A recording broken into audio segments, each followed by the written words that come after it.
अपनी रोशनी से पूरे समाज को रोशनी दे सकता है और पूरे समाज को एकजुट कर कितने भी घने अंधेरे को मिटा देने की उसके अंदर ताकत होती है।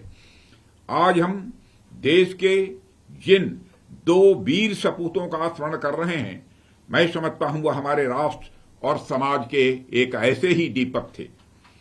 वे न केवल अपने तप और संघर्ष की रोशनी से स्वयं ही रोशन हुए, बल्कि पूरे समाज और राष्ट्र को भी रोशन करते हुए उसे एक किया है। कुछ और कहने से पहले मैं आप सभी से बॉर्डर पर हुए हाल की कुछ डेवलपमेंट्स के बारे में भी बात करना चाहूंगा। साथियों, जैसा कि आपको मालूम है कि एलएसी पर कुछ क्षेत्रों में कॉन्फ्लिक्ट्स को रिजॉल्व करने के लिए भारत और चीन के बीच डिप्लोमेटिक और मिलिट्री दोनों ही लेवल्स पर बातचीत हो रही थी। अभी हाल की बातचीत के बाद ग्राउंड सिचुएशन को रेस्टोर करने के लिए आपस में ब्रॉड कंसेंसस हुई है। यह कंसेंसस इक्वल और म्यूचुअल सिक्योरिटी के बेसिस पर डेवलप हुई है। जो सहमति बनी है उसके अंतर्गत ट्रेडिशनल एरियाज में पेट्रोलिंग और ग्रेजिंग के अधिकार भी शामिल हैं। इस सहमति के आधार पर डिसएंगेजमेंट का प्रोसेस लगभग यह पूरा हो गया है और हमारा प्रयास होगा कि बात डिसएंगेजमेंट से भी आगे बढ़े, लेकिन उसके लिए हमें भी प्रतीक्षा करनी होगी। साथियों, जब मेरा आप सबके बीच आने का प्लान बन रहा था तो मेरे मन में यहां आने को लेकर एक उत्साह था। इस उत्साह के पीछे 2 कारण थे। सबसे पहला कारण तो यह था कि मुझे आप सबसे मिलने का अवसर प्राप्त हो रहा था और जैसा कि मैंने पहले कहा, यह अवसर भी दीपावली जैसे त्योहार पर मिल रहा था। मेरे उत्साह का दूसरा कारण यह था कि मुझे लौह पुरुष सरदार वल्लभ भाई पटेल की स्टैच्यू, देश का वल्लभ और भारत के एक और सपूत पद्मश्री मेजर रलंगनाव बाब खातिंग को समर्पित म्यूजियम ऑफ वेलर का उद्घाटन भी करना था। यह मेरा सौभाग्य है कि मुझे इन दोनों वीर सपूतों को श्रद्धांजलि देने का अवसर प्राप्त हुआ है। साथियों, यह महज एक संयोग नहीं है कि एक तरफ तो हम भारत के एक ऐसे सपूत का सम्मान कर रहे हैं जिन्होंने भारत के पॉलिटिकल और ज्योग्राफिकल नक्शे को आकार प्रदान किया, जिन्होंने न सिर्फ भारत को आजादी दिलाने में महत्वपूर्ण भूमिका निभाई, बल्कि आजादी के बाद भी भारत के यूनिफिकेशन को एक मूर्त रूप प्रदान किया। तो वहीं पर दूसरी तरफ हम आज भारत के ऐसे सपूत को भी सम्मानित कर रहे हैं जिन्होंने तवांग की भूमि पर पहली बार भारत माता का परचम लहराया और अरुणाचल प्रदेश को भारत में सम्मिलित करने में अपनी महत्वपूर्ण भूमिका निभाई है। साथियों, ऊपरी तौर पर भले ही यह कोइंसिडेंस लगे, लेकिन जब हम इसकी गहराई में जाएंगे तो हमें यह पता चलेगा कि किस प्रकार से इस देश की मिट्टी को न जाने कितने ही सपूतों के द्वारा सींचा गया है। यह देश न जाने कितने ही नामचीन और अनाम सपूतों का ऋणी है। ऐसे न जाने कितने नाम हैं जिनको इतिहास के पन्नों में जो स्थान मिलना चाहिए था वह स्थान नहीं मिला, लेकिन इससे उनका बलिदान और उनका महत्व छोटा नहीं पड़ जाता। हमारा यह कर्तव्य बनता है कि हम उनके बलिदानों को याद करें, उनके महत्व को समझें और उन्हें उचित सम्मान दें। इसी क्रम में आज हम इन दोनों महान विभूतियों का स्मरण कर रहे हैं। मैं देश के प्रथम गृह मंत्री और उससे भी कहीं महत्वपूर्ण देश की एकता के सूत्रधार सरदार वल्लभ भाई पटेल जी को भी नमन करता हूं। जब भारत आजाद हुआ तो उस समय दुनिया के कई क्षेत्रों में कई सारे लीडर्स ने भारत के बारे में यह भविष्यवाणी की थी, यह देश आने वाले कुछ वर्षों में टूट कर बिखर जाएगा। और एक तरह से देश में उस समय जो स्थितियां थीं उसे देखकर उनकी भविष्यवाणी को गलत भी उस समय नहीं कहा जा सकता था। उस समय देश लगभग 560 अलग अलग रियासतों में बटा हुआ था। कई सारी रियासतें तो यूरोप के कई देशों से भी बड़ी थीं। उनमें से कुछ रियासतें भारत के साथ मिलना चाहती थीं, कुछ रियासतें पाकिस्तान के साथ भी मिलना चाहती थीं, तो वहीं कुछ रियासतें स्वतंत्र भी रहना चाहती थीं। यह भारत की एकता और अखंडता के लिए कदापि उचित नहीं होता। लेकिन सरदार पटेल के रहते यह कैसे संभव होता? जिस व्यक्ति ने इस देश को आजाद कराने के लिए दिन रात एक कर दिया हो, वह व्यक्ति भला इस देश को कई टुकड़ों में कैसे बट जाने देता? सरदार पटेल ने इस चुनौती का सामना किया और उन सभी रियासतों को अपनी प्रबल राजनीतिक इच्छा शक्ति के दम पर भारत में विलय करा लिया। यह सरदार पटेल की ही देन है कि दुनिया के तमाम लीडर्स की भविष्यवाणियां गलत साबित हुई हैं और आज भारत पूरी दुनिया भर में एकता की अब मिसाल है। यह राष्ट्र उनके प्रति जितनी भी कृतज्ञता व्यक्त करे उतनी ही वह कम है। साथियों, एक तरफ सरदार पटेल ने देश के एकीकरण में अपनी बड़ी भूमिका निभाई, तो वहीं दूसरी तरफ हमें एकता पुरुष के रूप में मेजर बाब खातिंग का उदाहरण मिलता है, जिन्होंने बिना किसी हिंसा के, बिना किसी रेजिस्टेंस के, केवल अपनी कूटनीतिक समझ के बल पर लोकल कम्युनिटी को साथ लेकर तवांग को भारत में शामिल किया। 14 फरवरी 1951 का वह ऐतिहासिक दिन भारत के स्वर्णिम इतिहास में हमेशा के लिए अंकित हो गया, जब उन्होंने तवांग में तिरंगा फहराया।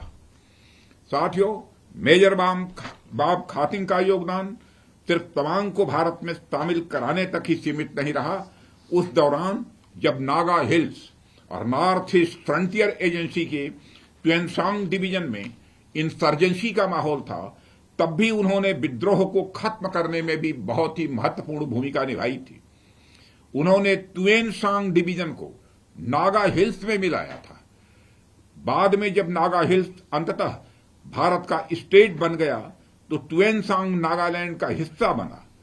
एक तरह से यह कहा जा सकता है कि ट्वेनसांग नागालैंड को बाब खातिंग का एक बहुत बड़ा उपहार था। साथियों, इसके अलावा मेजर खातिंग ने यशस्वी यानी सशस्त्र सीमा बल के निर्माण में नागालैंड सशस्त्र पुलिस और नागा रेजिमेंट की स्थापना की दिशा में भी महत्वपूर्ण योगदान दिया था। एक लंबे समय तक उन्होंने आईबी में भी अपनी सेवाएं दी थीं।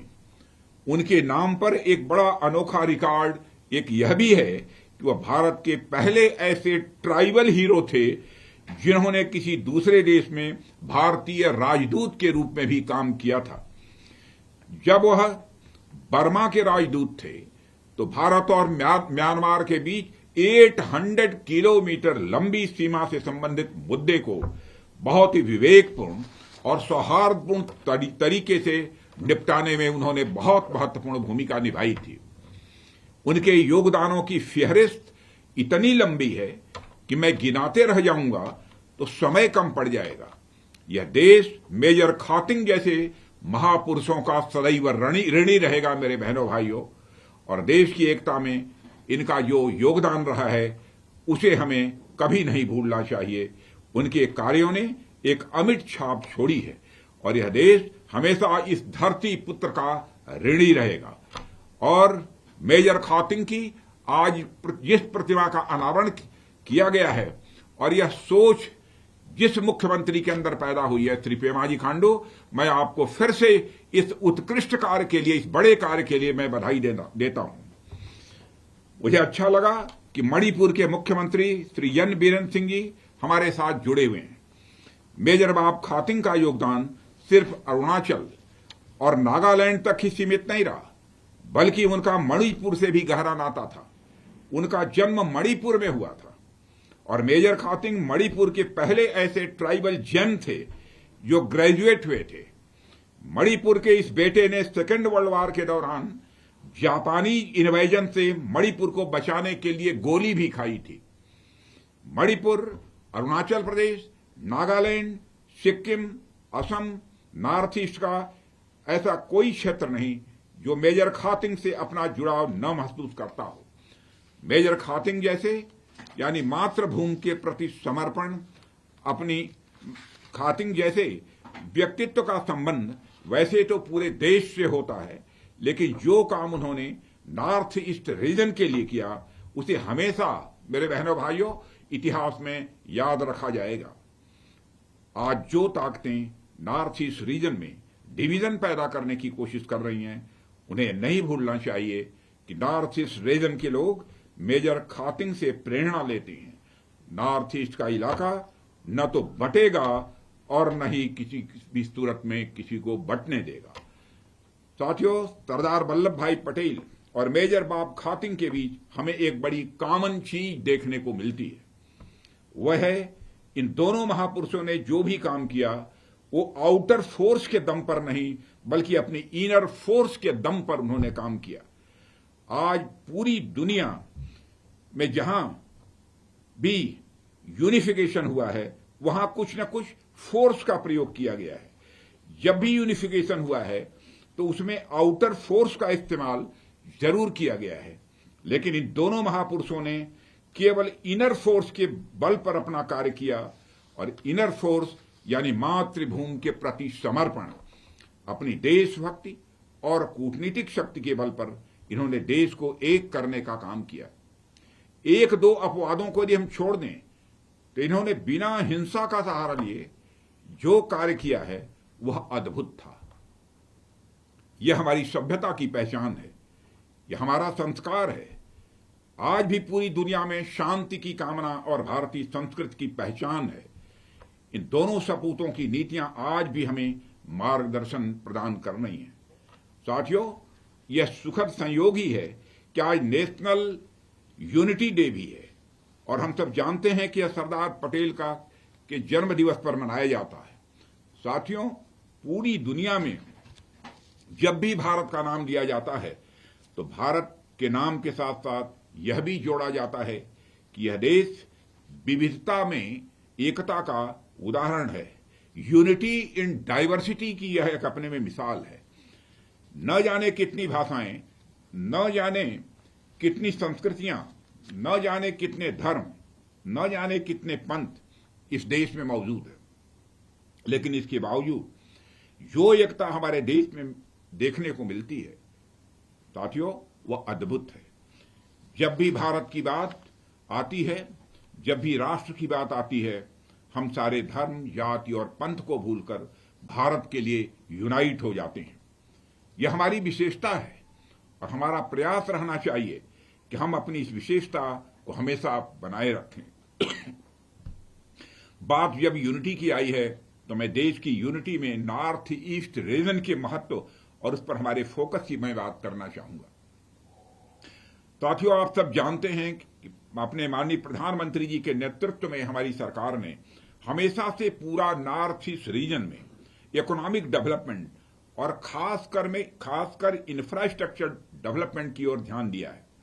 हमारा विश्वास है कि जब तक भारत का नॉर्थ ईस्ट रीजन डेवलप नहीं होगा तब तक भारत का पूर्ण विकास किसी भी सूरत में संभव नहीं है। हमारा शरीर पूरी तरीके से तभी काम कर पाता है जब हमारे शरीर के सभी अंग मजबूत हों। कोई एक भी अंग यदि कमजोर रह जाता है तो हमारा शरीर अच्छे से फंक्शन नहीं कर पाता है। फिर आखिर नॉर्थ ईस्ट तो भारत के दिल में बसता है, अगर यही हिस्सा पीछे रह जाएगा तो फिर पूरा शरीर कैसे फंक्शन कर पाएगा। इसलिए हमारी सरकार का इस पर विशेष ध्यान है कि हम आर्थिक विकास और इंफ्रास्ट्रक्चर की दृष्टि से भी पूरे भारत को यूनाइट करें। इसके लिए हमारी सरकार बड़े स्तर पर प्रयास भी कर रही है। जहां तक हमारी डिफेंस मिनिस्ट्री का प्रश्न है तो मैं इसके प्रयासों की चर्चा भी यहां करना चाहूंगा। पूरे नॉर्थ ईस्ट रीजन में इंफ्रास्ट्रक्चर डेवलपमेंट में रक्षा मंत्रालय अपना बहुत महत्वपूर्ण योगदान दे रहा है।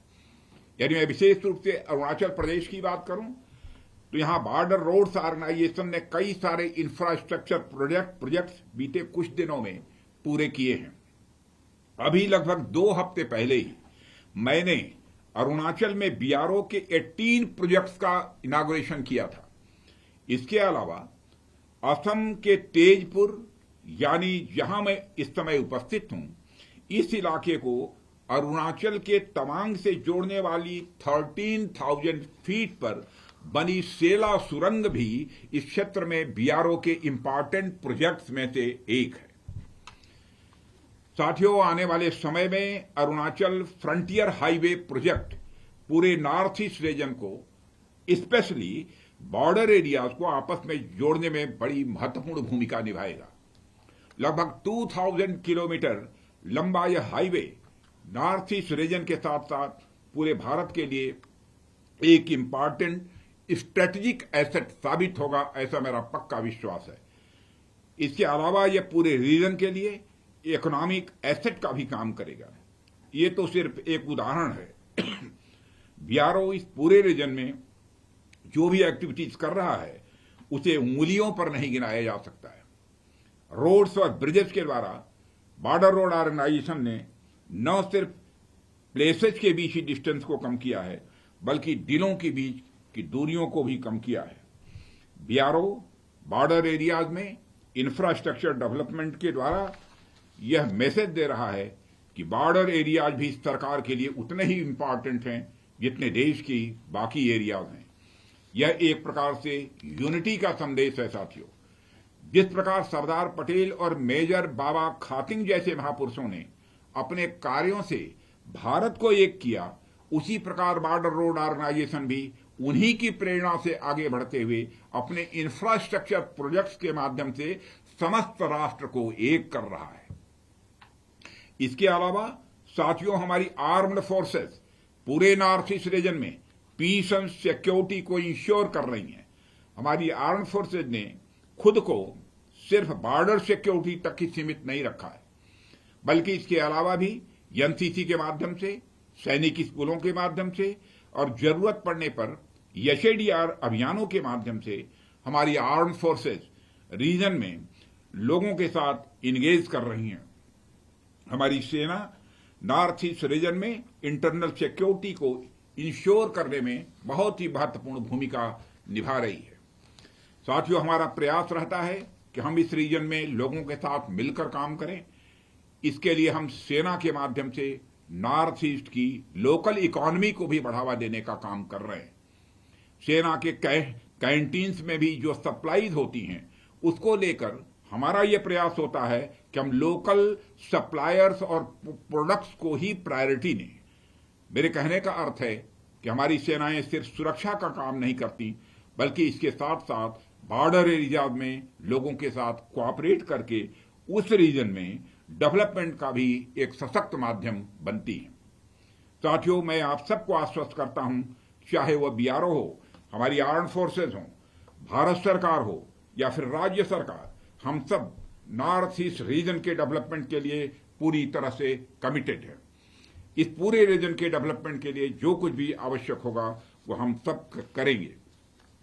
आने वाले समय में एक ऐसा नॉर्थ ईस्ट बनाएंगे जो सिर्फ नेचुरली और कल्चरली ही नहीं, बल्कि इकोनॉमिकली भी सशक्त और समृद्ध होगा। एक ऐसा नॉर्थ ईस्ट जो अपने दुर्गम रास्तों के कारण नहीं, बल्कि सुंदर और सुगम मार्गों के कारण यह जाना जाएगा। एक ऐसा नॉर्थ ईस्ट जहां हर व्यक्ति को उसके विकास के पूरे अवसर मिलेंगे। मुझे पूरा विश्वास है कि जल्द ही हम अपने इस लक्ष्य को हासिल करने में कामयाब होंगे। मैं आप सभी को सरदार पटेल की स्टैच्यू, देश का बल्लभ और मेजर बाबा खातिंग को समर्पित म्यूजियम ऑफ वेलर के उद्घाटन पर अपनी तरफ से हार्दिक बधाई देता हूं। और विशेष रूप से मैं वहां के मुख्यमंत्री श्री पेमाजी खांडू और उनके नेतृत्व की गवर्नमेंट को इसके लिए मैं बधाई देना चाहता हूं। यह दोनों ही स्थल आज से इस क्षेत्र समेत देश की धरोहर यह बन गए हैं। दूर दराज से लोग इन स्थानों पर आकर दर्शन करने की कोशिश करेंगे। अब अरुणाचल प्रदेश आने वाला कोई भी टूरिस्ट यहां दर्शन के बिना शायद ही वह वापस जाएगा। अरुणाचल प्रदेश के लिए इन दोनों स्टैच्यूज की इतनी बड़ी यह अहमियत है। मैं आयोजकों का आभार व्यक्त करता हूं कि मुझे उन्होंने आप सभी से संवाद करने का अवसर दिया है। अंत में मैं आप सभी को दीपावली की ढेर सारी हार्दिक शुभकामनाएं देते हुए और इस बात के लिए आश्वस्त करते हुए कि भविष्य में जब भी अवसर मिलता है मैं आप लोगों के बीच आने का प्रयास करूंगा, मैं अपना निवेदन यहीं पर मैं समाप्त करता हूं। आप सबको बहुत बहुत धन्यवाद, बहुत बहुत धन्यवाद।